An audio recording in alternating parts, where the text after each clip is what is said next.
which is truly enjoy in your free time. Why it is so important? Number one, hobbies are fantastic for your mind.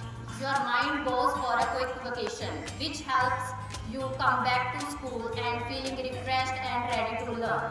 Hobbies make you feel happy about yourself.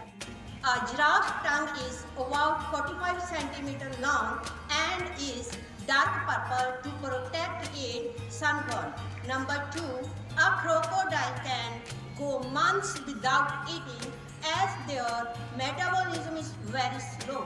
Let's take grandma. Is it possible? What a treat. What a treat. Can you eat your grandma? Can you people eat your grandma? Then what is the thing that is missing here? What is the thing that is missing here? Punctuation mark? Am I right? So, if we will put comma here and full stop at the end, then the meaning of the sentence is totally changed. It's let's eat grandma.